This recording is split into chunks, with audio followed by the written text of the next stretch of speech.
Hello friends, আসসালামু আলাইকুম। সবাইকে ওয়েলকাম করছি দ্য আর্টিকেল 24 এর আজকের ভিডিওতে। আমি বিপ্লব। তো গত পর্বে আমরা দেখেছিলাম যে একটা টেবিলের একাধিক সেলকে কিভাবে একত্রে মার্জ করতে হয়। যদি আপনারা সেই ভিডিওটা মিস করে থাকেন তাহলে দেখে আসতে পারেন, ডেসক্রিপশনে লিংক দিয়ে দেওয়া হবে।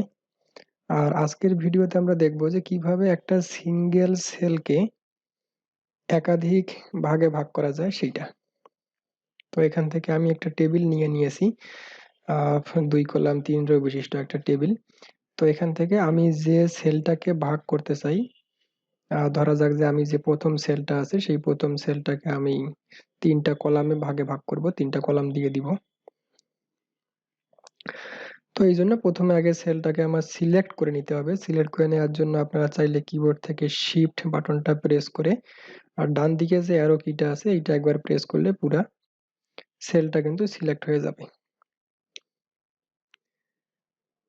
এখন যদি আমরা এখান থেকে কিবোর্ডের তো না, মাউসের যদি রাইট ক্লিক করি দেন তারপরে এখান থেকে স্প্লিট সেল নামে যে অপশনটা আছে এখানে আমরা চলে আসব। দেন এইখানে ক্লিক করার পরে এখানে আমাদেরকে বলা হচ্ছে যে আমরা এই সেলটাকে কয়টা কলামে ভাগ করব। তো এখান থেকে আপনি এই সেলটাকে যে কয়টা ভাগে ভাগ করতে চান, 2টা 3টা 5টা 7টা, সেটা আপনি এখান থেকে বসিয়ে দিবেন। যেমন আমি এখান থেকে দিচ্ছি যে আমি এইটাকে 3টা সেলে ভাগ করতে চাই। তো তাহলে এখানে 3 দিয়ে আমি কিন্তু এখানে ওকে দিয়ে দিব। তো তার আগে দেখেন এখানে একটা টিক দেয়া আছে যে মার্জ সেলস বিফোর স্প্লিট। তো এখানে আমি কিন্তু একটা সেল সিলেক্ট করা অবস্থায় আছে। যদি এখানে আমার একাধিক সেল সিলেক্ট করা অবস্থায় থাকতো তাহলে সে যেটা করতো যে এই যে আমি 3টা ভাগে ভাগ করব, সে 3 ভাগে ভাগ করার আগে এই 2টা সেল কিন্তু একত্রে মার্জ করে নিবে। তো এইটা হচ্ছে সেই অপশন।